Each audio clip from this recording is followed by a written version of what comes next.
Hey everybody, it's Billy. Hope you guys are doing great. Wanted to just do a little intro for this special morning brew with Jaffe and Razor. Razor isn't here right now. He had to get rid of the Prius, and he may be in mourning right now. I'm not exactly sure what new automobile the Razor household is getting to replace the much beloved Prius, but you bet your ass that is going to make it into one of the next morning brew shows. Just wanted to do a little intro for this special one. So, we haven't done a lot of shows this summer for good reason. We've been doing a lot of different things. And but this one coming up was just too good of an opportunity to pass up. Gerry Cheevers, one of the great all-time Bruins, not just goaltenders, but definitely one of the great, if not the greatest, maybe the gold standard for Boston Bruin goaltenders over the course of the franchise's history. Was in town for a couple of months and was more than gracious enough to come meet Razor and myself at Warrior Ice Arena, where we were working the adult hockey camps at Warrior, the camps that I've been doing for the last couple of years. And Razor takes over his goalies and takes them on the ice, I should say, and works them too. So we're both there. And we said, if Jerry's kind enough to come meet us and sit down with us, we're going to take advantage of it. So RC worked his magic. He got a camera or two and some microphones. And we had a deal with a couple of things there, but we made do. We had a ton of fun. Gerry tells some awesome stories, an amazing storyteller. And we could have gone on for hours, literally. So we hope to have him on again. But I hope you enjoy this one. And I hope you just get a good chuckle out of it like Razor and I did many times. And so this is something that we've really wanted to do with many former Bruins and do a simple segment like When I Was a Bruin, call it that, and talk to the guys about what it was like to be a Bruin in the city. What was the attitude? What was the energy like? What was the where did the guys live, et cetera? Just kind of dive into that. So we did a little of that with Gerry. And we got into some other stuff too. But again, here's a guy that played for the team for a long time, actually 2 stints with the team, won a couple of Stanley Cups, came back to coach the team, has advised the team, has been a broadcaster for another team as well. He was a broadcaster for, I think, over a decade with the Hartford Whalers. So he's one of those guys that did it all involving the National Hockey League. All right, so no more talking to me. Let's get to Gerry Cheevers. And as we welcomed him in, we just thanked him for taking the time to come to Warrior and hang out with us. Enjoy the show. All right, so Razor and I are working a camp together. We're working the adult hockey camp here. And we're like, you know what? We've got to find a way to do another show. Right? We haven't done many this summer, right? Because we're on summertime. Mm-hmm. And lo and behold, I hear that some guy who had a little thing to do with the Bruins here and there in the past happens to be in town. He happens to be one of the greatest, if not the greatest Bruins goaltender of all time, a Hall of Famer. And he says, yeah, I'll come on your show. And so we have Gerry Cheevers joining us here in the off season for a special edition Morning Brew. We've got goalie royalty here. We've got another one just off camera, as well as we've got some outstanding Bruins goalie talk. Gerry, first of all, thank you for joining us here on Morning Brew. We tried having you during the season. Technical difficulties then didn't make it work, but thanks for coming on here. Well, it's my pleasure. It's with 3 goaltenders in attendance right here, it's probably going to be the best show you ever had. At least the most realistic. That's right. Everything, no goal was a good goal they got in, I'm sure. I think I was screening every goal that went in. That's exactly. Including the 2 penalty shots. I don't know. So, Razor and I talked during the season. We wanted to have you on because we always wanted to do something, if we could, called When I Was a Bruin, just to talk about what it was like during the years in the past, and we're going back to the 70s, Stanley Cup years as well. What it was like to be a Bruin, living in this city, living in the area, and what the vibe was like, the energy was like. So let's just start with that as we go there. What was it like to be a Boston Bruin? What did it mean to you to be a Boston Bruin in the early 70s? It was the greatest thing in the world. It really was, and I'm sure Andrew, in his stint here in Boston, it's a great sports city. It's a great hockey city. I know other sports have sort of dominated it, but they'll never take it away from the Bruins, and that's what it was in the 70s. And everywhere you went, would you sign this? Would you sign that? And we were sort of an infamous team for having a couple beers after practice. Just a few. And just a few, that's all we were allowed to have. And people just flocked to us. I mean, we had a bar near the old gardens there called the 99. In fact, we had to hustle to get out of practice so we could get a seat. They're waiting for us. And, we didn't do weights in those days or anything like that. And so we had a great following. They're great fans. It was a great city to play in. Although tough on the goaltender sometimes, and you let a bad goal in, they'll let you know. And they're hard on you too, especially on Saturdays. That was the worst day to play goal in Boston. I don't know if you remember this, but Saturday they all go to bars all afternoon. They're half smashed getting in the game. They all bet in the game. If you let a bad goal in, you're going to hear it like that. So I tried to play my best on Saturdays, but it was a great atmosphere, especially after we won the first cup. We messed up the second one. We won the third one. The fans it was just fantastic, and it's still to this day. Mm-hmm. I did a little show the other day, and they all remember the cups, and that's, I guess, why you really play the game is to win the Stanley Cup. When it happens, no matter where you are, it's great, but especially in Boston, it is a city of champions. Well, Cheesy, I've heard all the stories, a lot of them. I've been around a lot. Some are true. Yeah. Lucky to have you. When I started out pro career, and you and Cash on the buses and the planes, and Did you learn anything? I learned so much. Did you learn something you can talk about?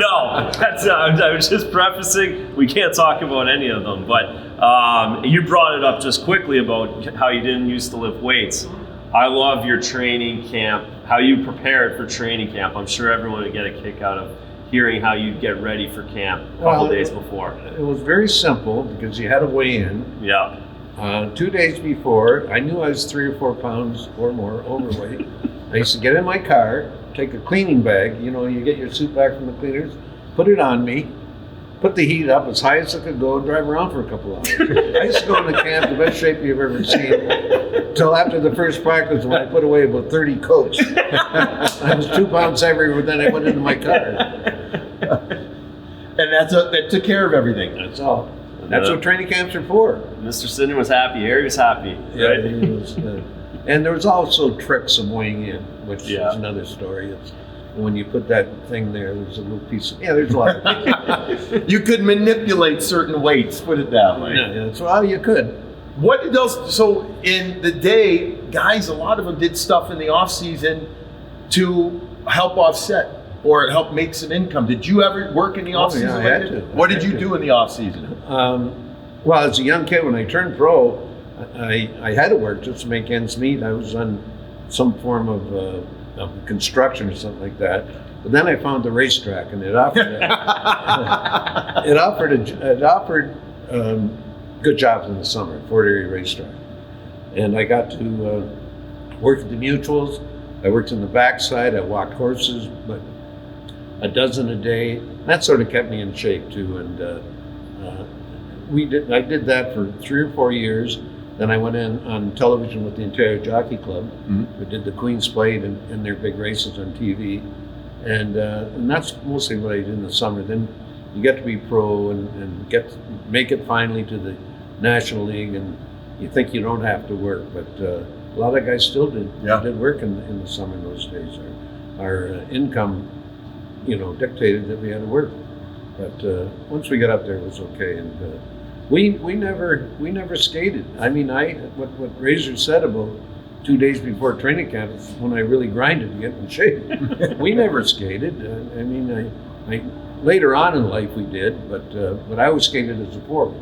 Yeah. And no pucks in before training camp, and I could skate pretty good. And it helped me out. But I don't know if you know, Razor, about talking about skating, is in my last year junior, I was on a very good team, the St. Michael's College Majors. We won the Memorial Cup, and I played 12 games of forward that year because to get a second goalie, teams only carried one goalie. Uh-huh. It was Kenny Dryden's brother, Dave Dryden, who was a goalie, and to recruit him for the next year, he had to play 12 games.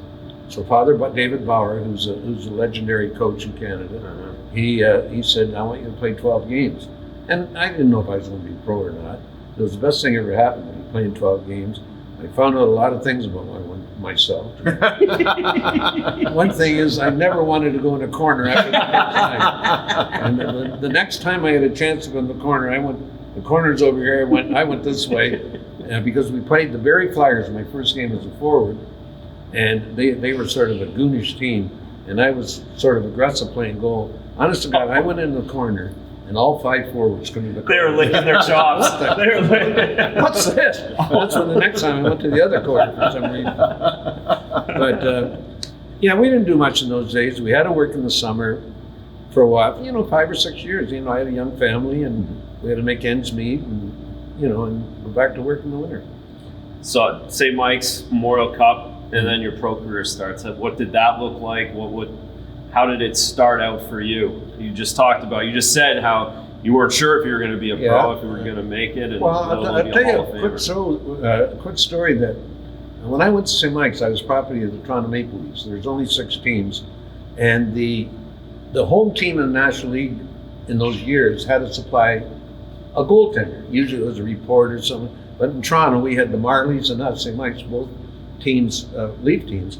So I used to go be the standby goalie for either team in the National League. And I never got in, but I did get a check from the Maple Leafs of $10 a game. Hey. And at the end of the year, if it was 30 games I did, it was $300, which was like goal. Yeah. Carrying on, when I decided to go to the University of Denver, the Maple Leafs interceded and said, you can't go, we have canceled checks here.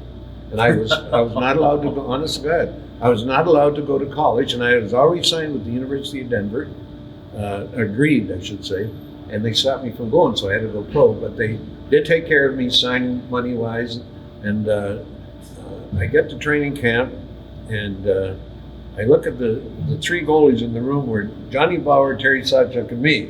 And I said, geez, I got a really good chance here. And, maybe I can, both these guys get hit by a bus or something. But it came down, I spent my 3 years and ended up with a good team in Rochester. We won the Calder Cup and everything. And because of those 12 games I played in junior, Bunch Imlach tried to protect me as a forward, and the league wouldn't allow it. So with Bauer, Sawchuk, and me, that's when the Bruins picked me up, because you only protect 2 goalies. That's how I basically ended up with the Bruins. And the Bruins said, at that time, had Eddie Johnson, who in the future we became great friends and great partners in goal. And they had just traded Jack Norris, and that was a Phil Esposito. I think I was there a year before. And there was only 1 goal, Yeah. And so I went down to Oklahoma City, and we won a couple of championships there, and I was really ready to spend the rest of my life in Oklahoma City. And that was what I told my wife, we got a condo down there, and an apartment and all that stuff. I went in to get my shoulder operated on. It was popping out. They couldn't pop it out, so I was okay. And all of a sudden, the Bruins decided to protect me instead of Bernie Perron, Eddie J, Dougie Favell, and that's how I ended up being in the Bruins and being lucky not to stay there. I don't know where I would have went. But, so when you get to the Bruins, what did you know about Boston? What did you know about the Bruins, and who ended up having the biggest impact on your career early on when you were a Bruin? My first year, Chief, he always took care of you, Johnny Busick, you need this, I believe Chief would have got you a submarine if you needed one. I'll have one tomorrow morning, okay? He could get you anything. He could go. And Bobby wasn't there a year. I played a year before Bobby got there. Phil wasn't there, so not really. I would say, and I'm not saying this, but they didn't have a winning attitude. Mm-hmm. They could, they just, and they're in the last place with the Rangers, and it just wasn't a good atmosphere. So I was sort of happy to get sent to Oklahoma, where, like I said, we won 2 years in a row in Oklahoma, and that's what different. But getting back, I don't know if Andrew, did you know Eddie Johnson very well? No, I'm just briefly. Eddie Johnson was a mentor to me. He was great. That to me answered your question. That who was was Eddie Johnson. Then Bobby came, and Bobby was a great teammate. It was all from day one till the end. He was great. Phil came. He was a great teammate, and that team that developed was a great team. You know, we didn't need this. It was a good team. It was a team that counted on each other. I think we played the game in fear of letting the next guy down. When you get that in the team, it's pretty good. But getting back to Eddie Johnson was my mentor. We had a very friendly competition, you know, and it wasn't, you know, there was nothing bad about it. It was great. But I ended up playing the games. I'll never forget this one year in Chicago, and I was playing most of all the games, and Eddie was before the game, and he had a little stutter. He said, when Dennis Hall had the hardest shot in hockey. Bobby Hull used to score, so I didn't worry about getting hit. But Dennis Hall, it could go anywhere. So we're in the fourth game. We're up 3-0 in the series. We're up like 3-0 in the game. At the end of the second period, they come out of their end. Pitt Martin, Dennis Hall on the left wing, and Jimmy Papp on the right. And Eddie used to always say, Jerry, make sure you blitz Dennis Hall. You've got to blitz him. You've got to blitz him. You've got to blitz him. Well, I read this thing with 15 seconds left in the second period. Dennis Hall's come down left wing in a 3-1. Now, if I blitz him, it goes in the middle, an easy goal. So I just stood there and I turned on him. We had no shoulder pads in those days. He let a shot go off my shoulder. Knocked me cold. I went down like a ton of bricks. I look at the clock. It was like 10 seconds. I know he can finish. And I look, Eddie's on the ice right beside me. He said, Cheese, what? I'm in pain. He says, I told you to blitz Dennis Hall. He said, and I'm not going in. He went back to the bench. So now I had to play the 10 seconds, which was easy, right? So now we get in the dressing room, the old Bruin dressing room. One goalie's here and the other is the length of the room. And he's yelling at me. He said, I told you, Jerry, to blitz Dennis Hall. You didn't blitz him, I'm not going in. I got ice up the yin. And he didn't go in. It was a tough spot for him to go in there anyway. But he was, getting back to your question, he was very influential. Great kid, a great career too. He was great. He was great. Yeah. Another Blackhawk story of you, I remember, again, having a lead late in a game. Oh, yeah. Is that enough intro for you? Well, this is one of my favorite ones. That's what I thought you were going We had a big one. lead with 50 face-offs on our end. And Cliff Corral was the shooter. Cliff Corral. Good dude. I got to know Cliff. Oh, no, he's head of the Chicago one. Great guy. Yeah, great guy. Right? And Brad Park was on the ice. Never forget this. And the guy wins the drawback. And I read the draw. I was in a position, and it's 5-3 with 15 seconds, and the puck started rolling, which is not a favorite thing for a goalie. No. And I said, and I'm watching the puck roll, I'm looking at the clock. Doesn't make any difference if I stop this or not. And I just moved, and I hear clink. And I said, well, that didn't look bad. It went off the post. The game's ended, and Parky, the whole team's laughing. And so what's so funny? Well, it went off the middle post. And Parky, what was that all about? I said, Parky, that almost hit me. And that was a smart moment. That was a smart moment. Was there anybody that, I don't want to say you feared in a way that you were scared to play, but you just, holy smokes, you knew when you played them that you were on your game because you knew that, you mentioned Dennis Hall, and again, I grew up in Chicago, so I knew him, but anybody else? Especially the Chicago rink, which was a lot smaller. Yeah. Once they got the puck in the blue line. But Dennis had no, and we were the best of friends. We worked together in the summer, and he's one of the greatest characters you ever met in the game of hockey. And I remember one time he let one go by my ear, right? He would never shoot at your head, neither would Bobby. Mm-hmm. And so, he does get away with it. He went by and he was giggling. You asshole, excuse me, you jerk, you can't do that. But in my career, I've never missed a Dennis Hall shot. Two guys, one was in the WHA, a great player, just recently went in the Hall of Fame, Vladimir Nedemansky. Yeah. Now, Nedemansky was 6'4", and you always hear in the idea that Euros can't shoot, right? The Russians can, which is a crock, right? And he used to hold his hands, he used to go like this. And he went like that once, and I had no idea. It went right by my head, and that's one shot I missed. And the other one was when I come back to Boston, and I'm playing in Buffalo, another small rink. Richard Martin, another guy that held a stick here. You know, you're waiting for him to get down. He held a stick here, and it was a pass to him. I turned on him, and I had no idea. It went right by me. I could feel it going by. They're the only two I actually miss. I miss a lot through screens, as we all do. Yeah. But I'll tell you a quick story about your position. We played in the WHA All-Star game, and I always used to tell my defense, listen, it goes out to the point. You take the short side, I'll take the long side.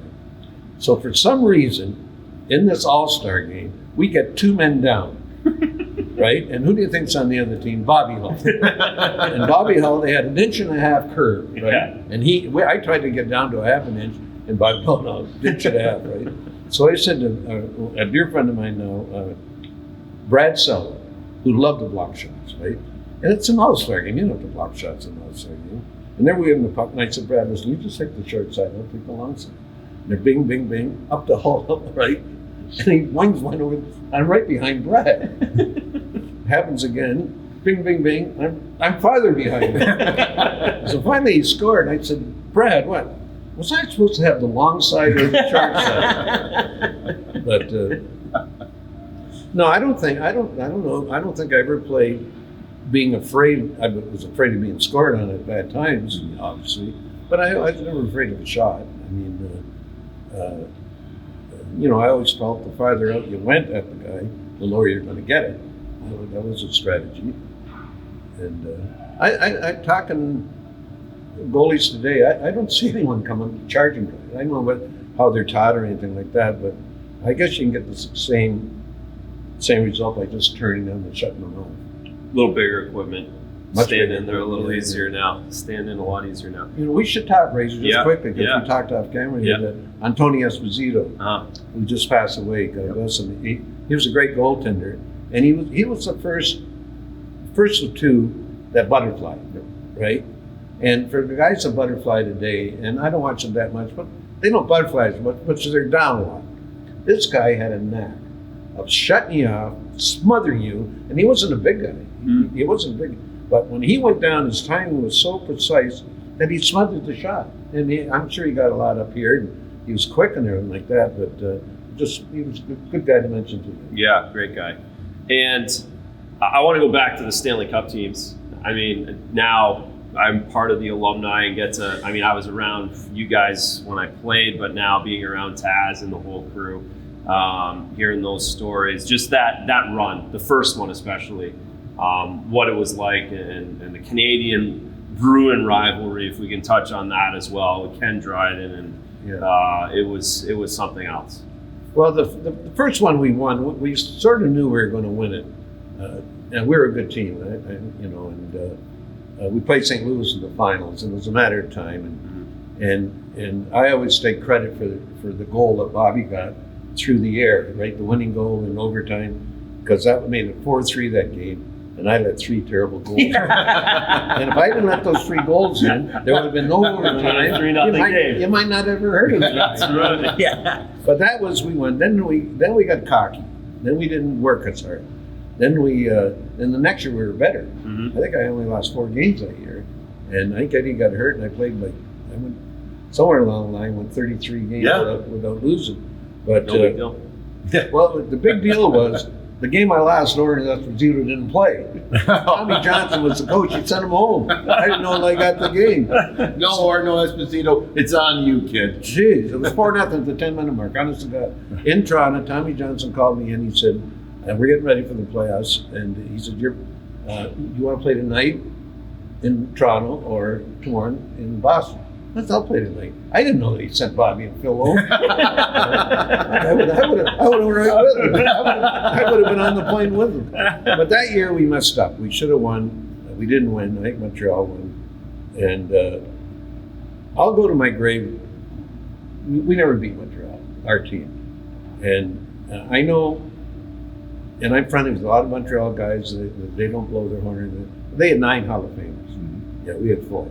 So I don't know if that means anything, but it's why they win a lot too. And I became very good friends with Peter Mahovlich, Serge Savard. I coached Guy Lapointe when he come to Boston. He might have been there then.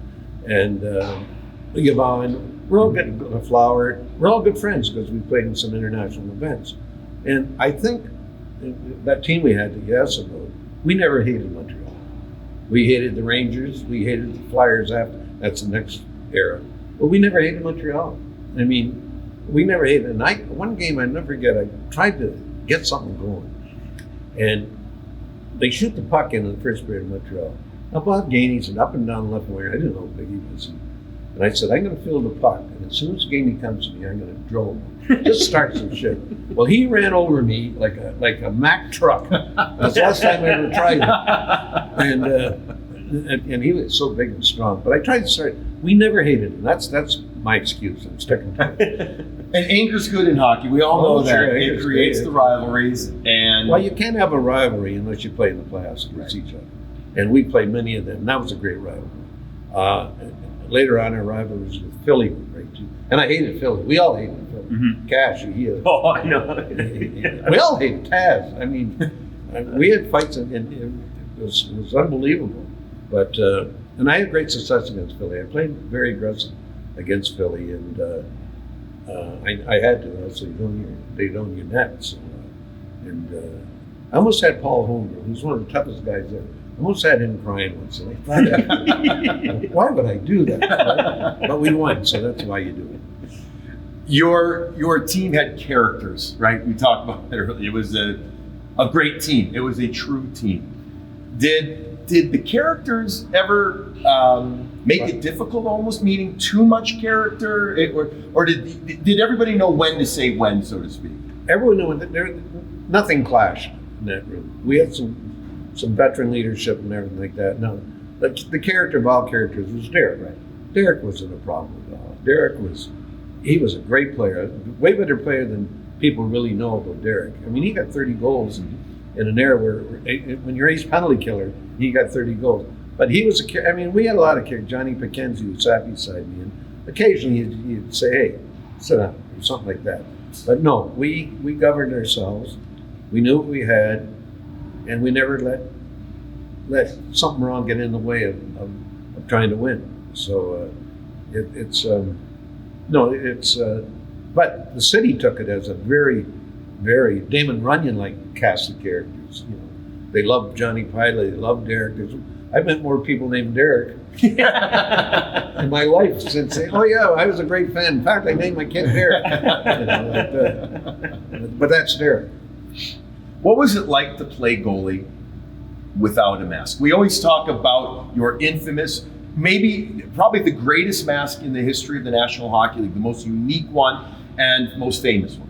But I want to know what it was like to play pro for years without a mask, because I saw pictures of you without a mask. Yeah, first of all, you play much different. Like that story I was telling you about with Brad Selwood. You find your defense, and you play behind you play straight up. It was very difficult, and it took a lot of courage to get down and find the puck without a mask. Yeah. It's going to find you eventually, so you shouldn't worry about it. But somewhere along the line, my first mask was a Lefty Wilson mask. He was the trainer of the Detroit Red Wings. He made Sawchucker's mask. When we weren't, if you got hit here, it would just slide across your face. If you get here. So I couldn't get used to it. I have deep eyes. I couldn't cut the ice out of. My biggest problem was finding the puck at my feet. I could never do that.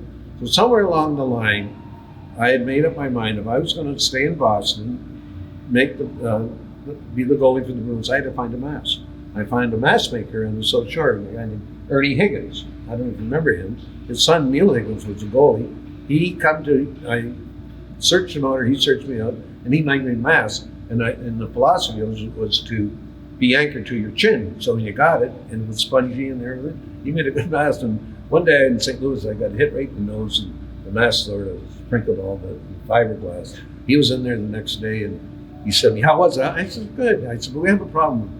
I said, "The fiberglass was getting our defenseman's eyes when they got hit." "Oh, what are we going to do?" I said, "I'm just kidding you." He said it out like that. But I had somewhere along the line, I don't know if it was the summer or halfway through the season, I said, "I'm not going to last. I don't put a mask on." And talking about that along the same line, one of the great goalies of all time, and the last guy to put a mask on was Glen Hall. And we're playing in Boston Gardens, this was in January sometime, and I was at this end, Glenn was at the other end, he had no mask on. And Bobby ordered a shotgun through a screen. It was like this, it was a missile. I looked, in Glen Hall, he put a stick mitt over his crotch, his catching mitt over his face, and it hit the glass. So now I'm at the All-Star game with him a week later, and he had a lisp, and he was a beautiful man. And I said, Gooley, his nickname was Gooley. I said, Gooley, I was at the other end, I saw that shot, and I felt so bad. He said, kid, when that hit the glass, it was the sweetest music just like that. That was Glen Hall. And he put on a mask the next game. The next game. So he finished his career wearing a mask. Bobby could rip it, right? He was something like Little this. snapper, right? His hands were, you ever seen Bobby's hands? They're right, they caught, and boom, like this. And he really didn't go far back for a slap shot. Yeah. But Bobby could do anything. I can remember in warm-ups or something, he'd come in and he'd shoot, and I'd give it the stick. I'd say, what does he mean? No, what do you say? Low stick side. No, right goal post. Boom, I get the stick on. Next time, it's not even close by. Next guy, he come in, bing, right up. I was pretty close, yeah. But he could shoot. He was, Bobby and I had, as a goalie, and Andrew, you appreciate it, you want your defense to stand up. Well, Bobby was like a Bobby Fischer in chess. He was 3 or 4 steps ahead of everyone. And he backed in, and him and I used to get in some awful, arguments. If he backs in, but he knows where the puck's going before anyone else. It was a hit here, hit there. And I thought, you got to stay up. Stay up. You play goal. And obviously, he's going to win the argument. Yeah, every time.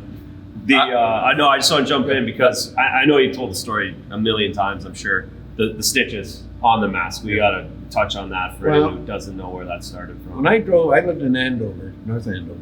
When I drove into practice, I had 2 things in my mind. How to decorate, I had a white mask. I didn't even wear white socks. I hated white. How to decorate my mask and how to get out of practice. That was a 40-minute drive. That's all I thought about for 40 minutes. So I get in there one day and we're scrimmaging. Harry was the coach, Harry Simmons. And it's white mask. It's driving me nuts, this white mask. And the puck flipped up. And if I didn't have the mask on, I wouldn't have cut me. I would have been fine. But I went down like a ton of bricks, went in the dress, I didn't go to practice. Harry came in about 2 minutes later, he said, get your ass out there, you're not even there. I said, yeah, you're right. Just then Frosty, our legendary trainer, John Frosty Forrestlaw, sold it. And he goes and he gets a Sharpie and he paints a big sketch over here. And we go out, guys got a little kick out of it and they took a picture of it. And I told him, that's good, let's do it next time I get hit. Next time, that's how we embellish it a lot, knowing you get hit that much. But that's how it all started. And as I said, I only used the one game mask. That's amazing. You used one mask. I know you back up, but one mask for your career. Yep, I only used one mask in games. I used 10, whatever it was, in training camps, exhibition games, scrimmages. I don't even think I wore another mask in warm-up for some reason. No, and I still have it. So now I get goalie masks of now. I get the protection. I understand how you guys, Razor, you and the other guys. You could take a shot off them and almost not feel them anymore. It's amazing. But I still, to this day, and I don't think it's even an argument, even a discussion. The detail on the masks now are phenomenal, but you can't tell what everything is on these masks because they've got the ice, cage too. The masks from your era, whether it was you or even a guy later like a Murray Bannerman or, what was his name? Gary Smith, who had the cobra on his mask. You could the colors were so vibrant. Gary Simmons. Those masks were phenomenal and scary. Literally scary. They didn't do it. They weren't very protective. They were scary. They were scary to the guy wearing them. But I tried the cage mask too long. I was like 40 then, and it moved my head like the doll in the car backseat. That's all I could think of, right? I moved and here it goes, and it was protected. There's no question about it. But what is a mask worth nowadays? Oh, they're $1,500. Yeah, they're no joke. Do you remember what it costs to make yours? No, I think you did it for nothing, actually. Oh, perfect. Even better. We're going to have you another time, and I want to talk about your days in the WHA because it's fascinating to me, those couple of years that the league was around. But I want to bump ahead to when you came back and played, and then as a coach, when you were asked to coach and you coached, what was that like to go behind the bench? You were still young. I mean, you were done playing, but you were still young, so you knew some of the guys. What was that experience like for you? If I knew what it was going to be like, I wouldn't have did it, if that's a simple answer. But in all fairness, I had my knee checked, and for me to play another, I was 42 or 41 at the time. I played 22 years, and they were going to go in. They couldn't scope it and make it better. So I was pretty well set. And I said, that's it. I'm getting in my horses and all that. So I go into Harry, and Harry didn't even offer he didn't challenge me or anything like that, an argument. He says, good, you got till next Friday to coach the team. And don't forget that year they had fired Freddie Creighton, and he took over. And I said, what? And I had no idea, right? So I went and talked to some friends and my wife and all that about coaching, and I had no idea. Believe me when I tell you, now I'm coaching 16 guys I've been to war with for a long time. And my toughest job of them all was cash. But they were all great. Yeah. These players were great. They listened. They did what I asked. But it was tough sitting out a Wayne Cashman or Don Marcotte. I just, it was heating me up. And John Rattel became an assistant coach. And for some reason, John come to me and he said, Gerry, let me sit the guy out. And I said, oh, because I used to, it got to a point where I was sitting the easiest guy to sit out, right? Like Big Cruz, Michael Kruselinsky. He is a big lazy guy. I figured, so I sent him out one day, thinking he'll get going. I said, Cruz, you're not playing tonight. We're ready to have a go. He said, oh, okay, Jeeves. Well, I said to myself, this guy's easy to sit out. That was very unfair, you know what I mean? No, if I said that to Cash and sit out, I had to do it by phone. That's why, like I said to my wife when I coached, her and Terry O'Reilly were very close. And Terry, I don't have to describe how Terry played. Tasmanian Devil all over the ice. And he was a very important part of the player. When I knew that playing with him, what he meant to the team. But he was never on the power play, never killed penalties, but he was, he was the physical presence, and he was. I said to my wife, driving home one night, I know what I'm going to do. I'm going to make Terry a penalty killer. She says, what? I said, I'm going to make Terry a penalty killer. That way you got to hold the box and keep him there and there. And I said, do you know what the first thing I'm going to tell him is? She was, what? Don't hang up on me. In other words, I wouldn't do it in person. So, but they're all good. These guys were all good. We had some success. My first, 20 games, 10, 15 games, I had no idea what I was doing. How'd you deal with the goalies as a coach? Well, I forget who we had. We went and got Rio goalie. No, I would have dealt with you differently. But I had Pete Peters later on, who went 32, best game I ever coached.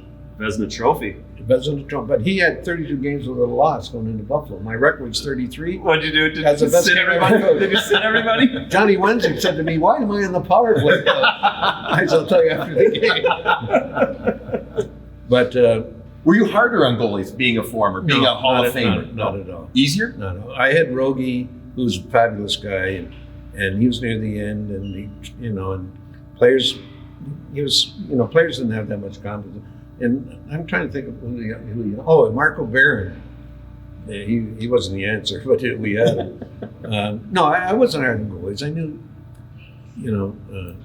getting back to the forwards and all that, and they were good. They treated me with respect and tried their arse off. And so I was about to say after 10 games, I had no idea what I was doing. I ended up getting appendicitis in Harry and Doki, and I spent 2 weeks recuperating everything and figure out some different things about coaching. Not much. In fact, I'd still be coaching the Bruins today. Harry Sinden one night in LA said, you're fired. I said, thanks. You couldn't be fired in a better place. Santa Anita, the racetrack, was right around the corner. I spent 3 days in Santa Anita with my couple of Sandy Hawley and Chris McCarron and all these riders. I had a couple of more questions. You talk about when you played, you were aggressive.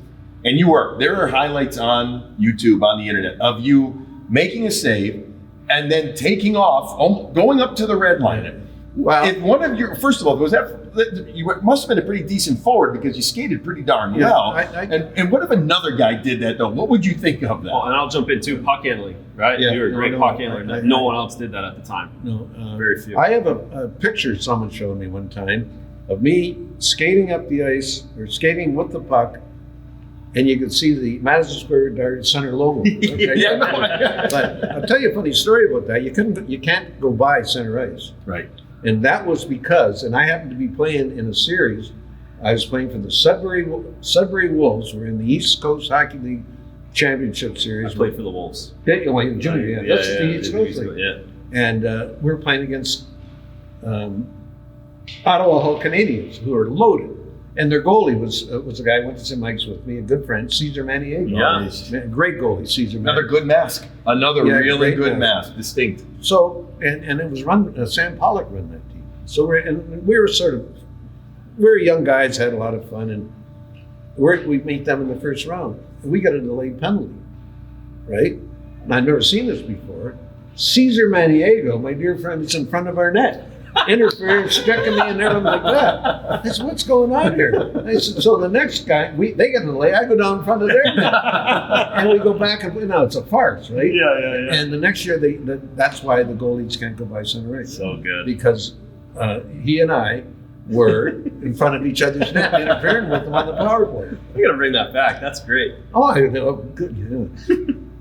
Yeah. That's awesome. Awesome story. As we wrap it up with you here,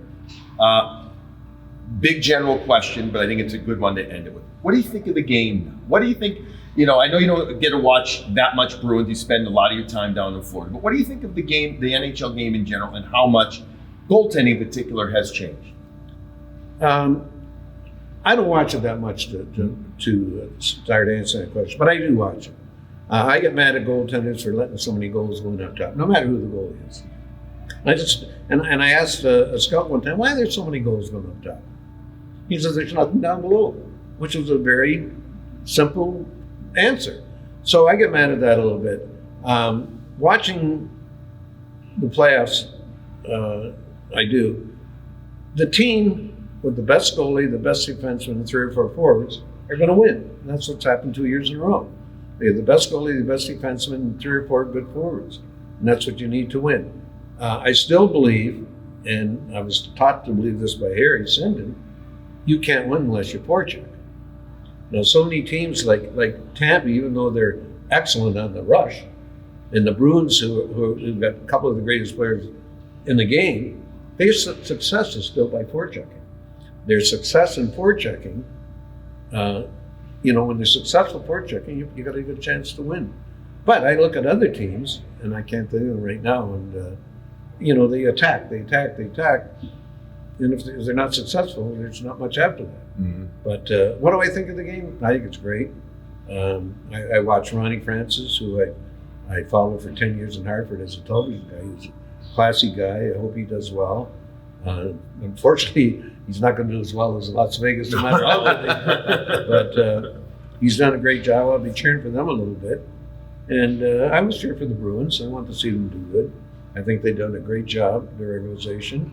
And I still think, to answer your question, they got the 2 best players to watch in the game, in Patrice and Marshall. They're fabulous to watch. Yeah. Well, I mentioned to begin, we had a lot of Bruins goalies here, so we'll bring it quickly with one other guy that we got here who joined us here. We got Jeremy Swayman that come in. So we've got. First of all, he's way too good a shaker. So we've got Jeremy Swayman here too, just as we wrap it up, to have the past. The past. The past. And the present. It almost should be the dead, the past. But I would just say one thing too. We talked off camera. I watched it last year. You had a great future. Do me a favor, just stand up. That's what I told Ray. You did. Just You did stand up stand up. and turn in the shot. Very simple. Really. Hold your feet a little more, right? That's the terminology. Hold your toes or hold your feet. Is that what they're saying, Razor? No, I'll give you one little tip though. If they're coming down right wing, make sure your right foot's in front of your left. If they come down left wing, make sure your left foot is in front of your right. If not, you're like this and the puck's going to go out there. Got it. All right. Thanks So much. great Bruins goaltenders, the past, the present. Jerry, phenomenal. And again, want to have you on. Hopefully, our technical situation will Yeah. be cleaned up. But I really do want to get into more about the Bruins teams because you had so many. You were part of different eras here too. You saw different things, and I want to know what the city was like, what the vibe was like. And I do. I know. I want to get into the WHA. I was fascinated by that because of my age. Young kid, I didn't know much about it to begin with, but then teams in the mid 70s to the late 70s, there were some damn good teams in that league, and you had a big part of building that in the mid 70s with Cleveland. Yeah, I was very proud of being somewhat of a pioneer. Bobby Hull was the Right. main reason it happened, but somewhat of a pioneer in that. And did you know that a couple of WHA teams, when they merged, won cups before original 16? Yes. I don't have the stats. Edmonton came in and they ended up getting it Yeah, there was one other team too, I think. Hartford, they won it in Carolina. Carolina. Yeah.